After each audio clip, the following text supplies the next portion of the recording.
Hey, you guys. Welcome to my Sunday rant on nutrition and food.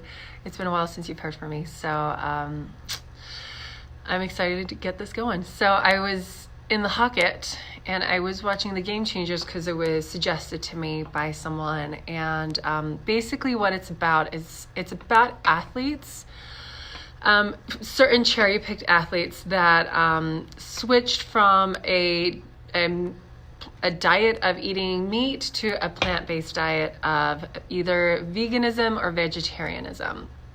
And so I found a lot of flaws in this documentary that I want to express to you guys today, because for some reason in nutrition, it's either you're a meat eater or you're vegan, and there's no happy medium, because all meat eaters are unhealthy and all vegetarians are healthy.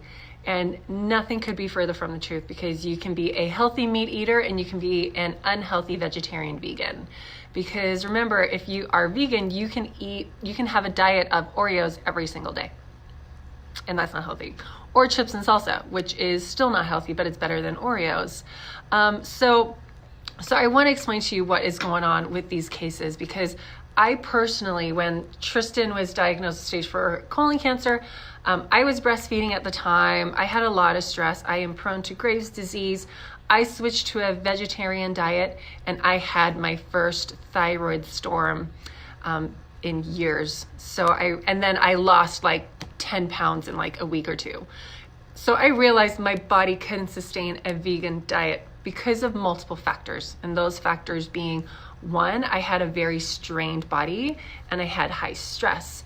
So I needed a diet that had more fat, that had more sustenance. I'm not saying that a vegetarian diet doesn't have sustenance. I'm just saying that if you have a stressed body and you transition, you can see signs of stress on your body. Now, here's the opposite of what this documentary is showing you. It's showing you a bunch of athletes who have been athletes for decades. So they already have healthy bodies. They are already physically superior to like 99% of the population. And so they're taking their healthy bodies, they're switching to a vegan diet, and they're getting better results. Now, that's fantastic, because, they say, if you switch to a vegan diet, your liver creates your own cholesterol, so you don't need to get cholesterol from animal sources, from meats, from butter, from ghee. That's all fine and dandy. What if you have a liver that is taxed and you switch to a vegan diet? What if you have fatty liver disease and you switch to a vegan diet? What happens if you have cirrhosis and you switch to a vegan diet?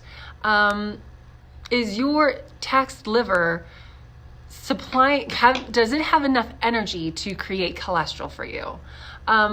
Most of the time I'm going to say no, just on a whim, with what I have worked with women who have hormonal issues, they have blood sugar issues, they have nutritional deficiencies, and then they switch.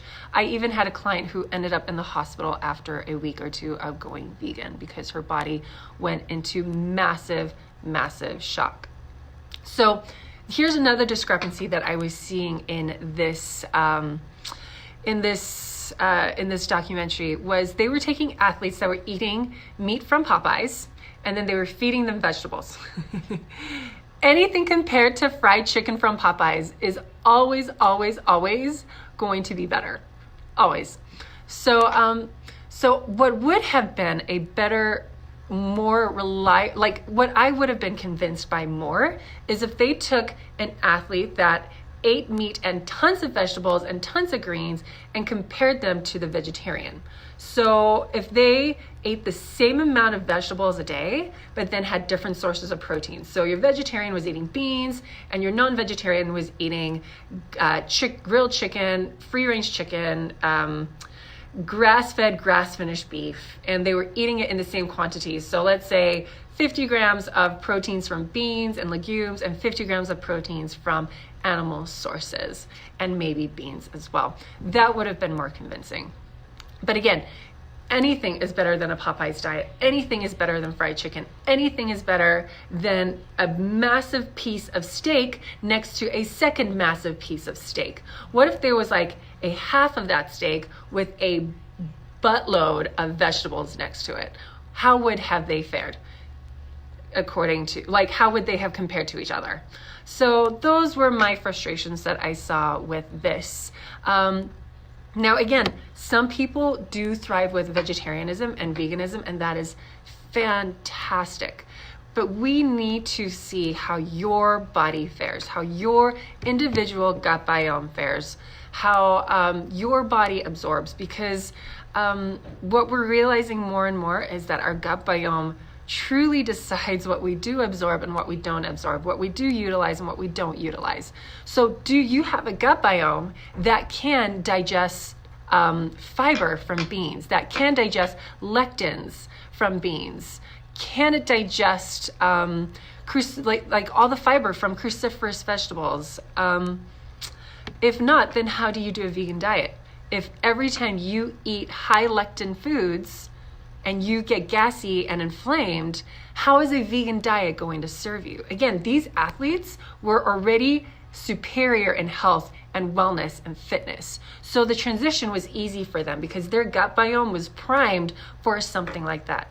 Because if they had inflammation, if they had digestive issues, they wouldn't be athletes. They wouldn't be there winning gold medals at the Olympics. They would be teaching at a high school or something.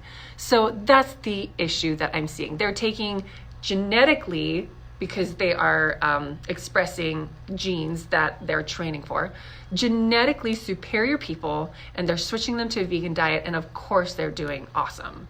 Versus us, who have tons of stress, not a lot of money to invest in personal trainers and coaches and personal chefs, and hundreds of thousands of dollars repairing our bodies over and over. We have us that do have inflammation, and then when we try to do what they're doing, we fail. Or maybe we don't fail, maybe we do okay. So next time you see some cherry-picked information like this, let's discuss it. Let's see what the information and the research says out there. Did that make sense? I hope so. Let me know if you watch this. Leave your questions and comments, or questions and concerns in the comments. And thanks for listening, guys. Happy Sunday.